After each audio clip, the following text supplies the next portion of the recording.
You're listening to the Sisters in Loss podcast, a faith-based grief and loss podcast for Black women, where you will hear stories of miscarriage, infant loss, stillbirth, and infertility to learn there is a testimony in tragedy. You will learn how to heal, gain clarity, find hope and peace, and turn your pain into your purpose after loss. I'm your host, Erica M. McAfee. Well, thank you, Carrita, for being on the podcast. Thank you for having me. So I'd like to begin with you sharing a little bit about yourself and what you do. Okay, I am 27 years old. I just graduated from Washington University School of Law this past May. And right now I'm just home with my son, who was a micropreemie. He just turned a year old. So I'm home caring for him right now. But I'm also kind of working on doing some NICU advocacy and support for current NICU moms. Awesome. So yes, take us back on your journey to motherhood and share with us your loss story and your NICU journey. Okay, I've actually had 2 miscarriages, completely unexpected, was not planning to have a child at that time at all, but I was very excited when I found out that I had conceived, and the journey was pretty simple. There was no indication that I would miscarry or anything like that. And the night before my miscarriage, I had an appointment with my OB at about 7 p.m. He saw me. Everything was perfect. I was 14 weeks. Everything was going great. And he told me, okay, I'll see you again in about 4 more weeks. Well, I went home. I kind of went to bed. Everything was fine. That next morning, I was having a lot of cramping. So I didn't go to work. I didn't go to school or anything. I just stayed home to rest. And towards the middle of the day, I realized that I had a lot of discomfort in my back and in my abdominal area. And so I went to the bathroom just to see what was going on. And almost immediately there was like an overflow of blood that was coming out. So of course I panicked. I called 911. I called my boyfriend from work to come get me from home. And on the way to the hospital, we were driving and I began to bleed uncontrolled. And by the grace of God, there was actually a police officer on the side of us. And we were able to flag him down, blow the horn, and he pulled over to see what was going on. He opened the car door and saw the blood everywhere and just told us to follow him. He turned on his sirens, led us to the hospital. When we arrived there, they saw me immediately because of how much blood I had lost and everything. And at this point, I pretty much knew that I had miscarried. There was no way I had experienced so much blood loss and the child had survived. So we get to the emergency room, the doctor comes in, does an exam, and of course, my uterus is empty. So I'm pretty sure that I had passed the child at home before I even got to the emergency room. So they did a D&C, and that was that experience. That was the first miscarriage. And the second one was 2 years later. Again, this is not necessarily planned, but I was very excited, especially having already experienced one loss. It was, I felt like God was giving me another chance and I was extremely grateful for that. However, this pregnancy was a little different. I was having complications from the beginning, bleeding, discomfort, cramping, things of that nature. And at 12 weeks, I went into the ER complaining of discomfort and some spotting, and they did an ultrasound and the baby still had a very strong heartbeat, but was already halfway out of my uterus. So they told me that at 12 weeks, of course, there was nothing they could do but let the baby pass. So I went home and everything was fine. I was just, completely heartbroken that I'd had to literally sit and wait for my child to pass because it was already, coming out of my uterus. The next day I had a significant amount of bleeding. And so I went back to the emergency room and I actually passed the child in the bathroom at the ER. And this was very traumatic for me because you're thinking at 12 weeks, it's just this tiny little fetus that you don't really notice. But I actually saw the fetus in the toilet. So that was extremely traumatic for me. And again, they did a D&C because I had some blood clots in the uterus. So they had to surgically take care of that. And that was that experience. So those were my 2 miscarriages. Wow, those are very traumatic experiences. So really tell us how did you grieve those losses? The first loss was extremely hard for me because, like I said, I was still in college in undergrad, and I had no clue. First, I had to wrap my head around expecting to have a child at 23. And then I had to wrap my head around, well, now this child is gone. And it was hard for me because I felt like it was a punishment almost for, being young and conceiving, and I shouldn't have done that kind of thing. And there was a lot of guilt attached to that one. And I kind of just swept it under the rug. I threw away all the ultrasounds, any pictures I had where you could tell that I was pregnant. I deleted them, got rid of that. That just kind of went, I erased it. I pretended like that did not happen. But when I experienced the second loss, that's when I realized that I had to accept what had happened to me, face it head on, and heal, actually give myself time to heal from that. And I kind of feel like I had to experience that second loss to understand the first one. And that took a lot of prayer and seeking God to understand why I had gone through this. But it was so good for me to meet other moms who had gone through this, especially young moms. Because when you're young, you feel like, well, if I had a miscarriage, it had to be something that I did wrong because young people don't have miscarriages. But how wrong was I? There are so many young women who go through this daily and keep silent about it because it's almost like embarrassment, like you brought this on yourself. So for me, finding other groups of women who had experienced this, women that I could help, that I could hold their hand through the healing process and seek God on how to help other women, in turn, I was able to help myself. So I feel like my grief process and my healing came in helping other women through their losses. Absolutely. So talk to us about your trying again journey and how that process went to try again and to go through your pregnancy. Okay. For me, it was kind of like, there's no way that I could try again because if I have another miscarriage, I am just going to lose my mind. There is absolutely no way that I'm going to get pregnant again because I just cannot stand to go through that again. But you realize that you can't live your life like that because then it's like you're always going to have this negative thing attached to pregnancy, this horrible feeling and thought that arises in you every time you think of conceiving. So for me, when I found out that I was pregnant with my son, I couldn't be happy. I couldn't be excited at all because it was like, well, I'm probably just going to have another miscarriage because that's what keeps happening to me. That became my story. I conceived, I miscarried. And I had to break myself from that. When I was about 8 weeks pregnant, the doctor told me that this would for sure be considered a high-risk pregnancy because of my 2 prior losses. So I would see a maternal fetal medicine specialist every week until I gave birth. They would measure my cervix and everything like that. And so I was like, you kind of get overwhelmed because like, this is not what a pregnancy is supposed to be. You find out you're pregnant and you expect to have this beautiful, glorious journey, but it was hard. It was hard. I was extremely sick. I was in and out of the hospital. It was just like, okay, God, really? I've had 2 miscarriages and you still didn't make this easy on me. But you have to find your strength in that and you have to understand that there's a reason for everything that you go through. And that's what began to carry me through that pregnancy. And at 21 weeks, I went in for a regular checkup with the OB and he realized that my cervix had gone from 4 centimeters long to just 1 centimeter. And immediately I felt like, you have to be kidding me. I'm going to lose another child. And that was heartbreaking. But I went in immediately for surgery to have a cervical cerclage put in. And for those of you who may not be familiar with the cerclage, it's a stitch that goes into your cervix that tries to keep it closed to keep you from miscarrying or experiencing preterm labor. So I was put on bed rest after receiving the cerclage. And again, it's nothing happy about that because it's like, this is not what I pictured for myself. It was such a struggle. And at 26 weeks, I still experienced preterm labor, even with the cerclage. So then you start to get angry with God and you start to get angry with yourself because you're like, why can't I do this right? I just still can't get it right after miscarriages and everything that I've gone through.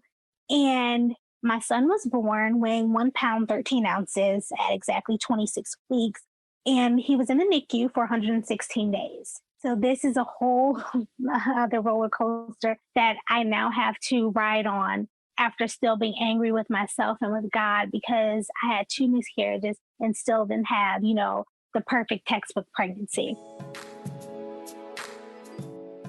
Today's podcast episode is sponsored by Living Waters Doula Services. Out of her belly will flow rivers of living water.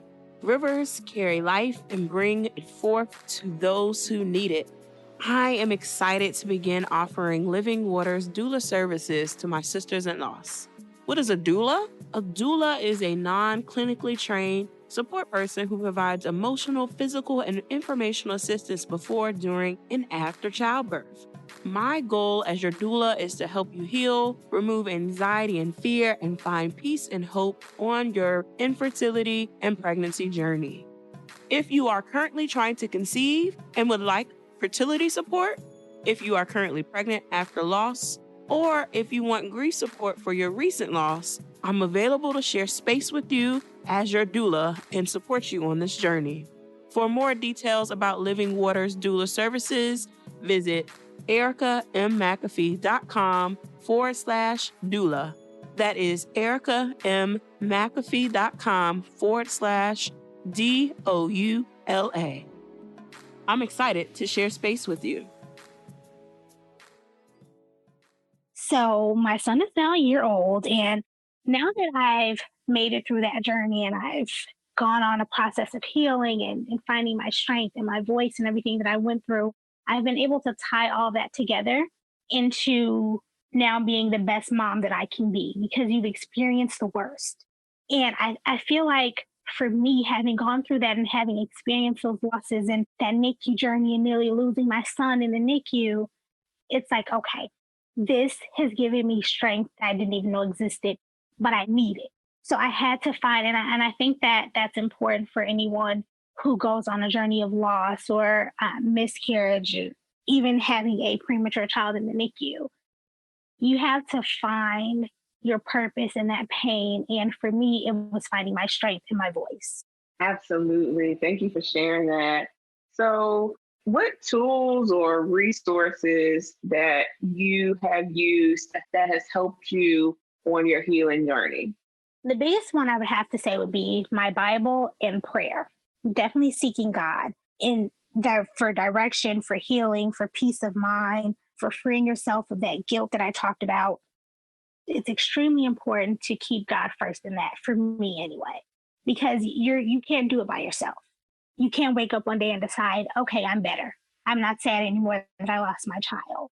It's not going to work like that. You need something to cling to, something to hold on to for hope. And for me, that was absolutely prayer and my Bible.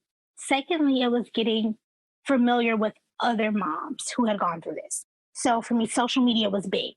There's so many, accounts and individuals who have made pages that share their stories of loss and infertility and things like that. Just like this incredible Sisters in Loss project is amazing. It's beautiful. And women like me need that because you need that sense of community and understanding that you're not by yourself.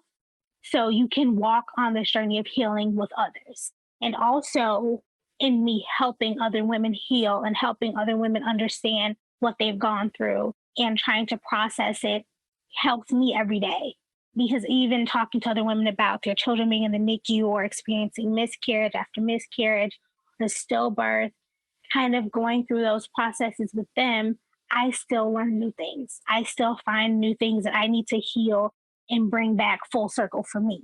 So I think those would be the things that helped me the most. Thank you for sharing that. So what encouragement can you give the mom out there who has gone through a NICU journey? I know now we are in winter season, for us moms who have had preemies, whether it's a micropreemie or regular preemie, we know all of the symptoms that can happen to babies who are born prematurely, who have, underdeveloped lungs, whether it's RSV or the flu or pneumonia. I mean, this the beginning comes and goes. Yeah. Especially when you have a child that's more prone to catching colds and things. Yes. So give the moms out there some kind of guidance, especially for people who are unfamiliar with the challenges of being a mom to a preemie baby. Okay, well, let me just say that my son got RSV and pneumonia in the NICU at 34 weeks. One of the nurses was ill, and she didn't realize it until after her shift. So my poor little fragile 3-pound baby had RSV in the NICU, and that's what nearly claimed his life. So for me, germs and illnesses are like on a whole nother level. And I try to explain that to other moms. I have to use my own story to help other moms. Some people don't understand that when you sneeze around a preemie or you cough or you have a runny nose, it's like, oh, I'm not sick. I just have, my nose is running or it's allergies. You can't take that chance with the preemie because their body cannot withstand things like that at all. They have no reserve. They have nothing built up. Their lungs are so fragile from being intubated and on oxygen. They just can't deal with it. So I definitely feel like you have to be your child's voice. If you're going out in public, keep them wrapped up, tell people you can admire them, but from afar. Don't touch them, please. They're not at that point where they can, they can't heal from certain illnesses and things like that. And even in your own home, people want to come over, they want to visit. You have to be firm in saying no. Your child comes first. And I think that sometimes, especially on the NICU journey or parents with preemies, they don't want to be mean. They don't want to come off mean and say, don't touch my child, you can't hold them. But you have to realize that sometimes it's a matter of life and death for those babies. So you have to make that decision if it's going to be life or it's going to be death. So you truly have to be your child's advocate in your voice to make sure that they are not exposed to things that can harm them. Absolutely. Thank you for sharing that. I remember when my son got I think he got RSV, the flu, and pneumonia within his first 2 years of life. So oh my gosh. I completely understand as a NICU mom, as a preemie mom, how to make sure you keep your child in a bubble. And essentially that's what we do from pretty much October to like March. Yep, that's it. That is it. We keep our babies in a bubble, make sure no one touches them. They are well taken care of. Right. Yes. Exactly. Yes. Absolutely. So let's talk about encouraging words for the mom that's out there who has experienced, recurrent miscarriages. And she just needs some encouraging words on to try again. She's looking to try again. So what kind of encouraging words can you leave with her? The biggest thing that I would tell her is that you have to free yourself of guilt. I think we all kind of, whether it's spoken or unspoken or just in the back of our minds, feel like we're doing something wrong. And I think that's the biggest thing that you have to free yourself of. Know that you did not fail your child. You did not fail your spouse. You did not fail yourself. This is not something that you had control over. So free yourself of that guilt. Get your confidence back. Get your hope back. Get your faith back. And know that this is a journey that you can go on. You may need a lot of prayer, a lot of support, and get those people around you who are truly going to hold your hand and be there for you no matter what happens on this journey. But the biggest thing, like I said, is do not feel guilty. Do not be afraid that you're going to fail. Have faith and confidence in yourself and in your journey that you will succeed and that one day, God willing, you will have the child that you are praying for. Absolutely. Well, thank you so much, Carrita, for being on the podcast. Where can we get in contact with you after this episode? Where can we find you on social? My Instagram is C like cat .Lenice, Leniece. And I also have a Facebook that is Carrita, Carrita, Flie, F as in Frank, Lie. Awesome. Well, thank you so much, Carrita, for being on the podcast and sharing your story and your light. We appreciate it. Thank you so much. And thank you again for having me. And thank you for creating Sisters in Loss, because there are so many women who are going to be blessed and inspired by this. So thank you, Erica, for doing what you do. Awesome. You're so welcome. Thank you so much for listening to today's episode. I pray that this show was inspirational and a blessing to you. For show notes, visit ericamcafee.com/podcast. Please please join us in our offline discussions in our private Facebook group by going to sistersinloss.com.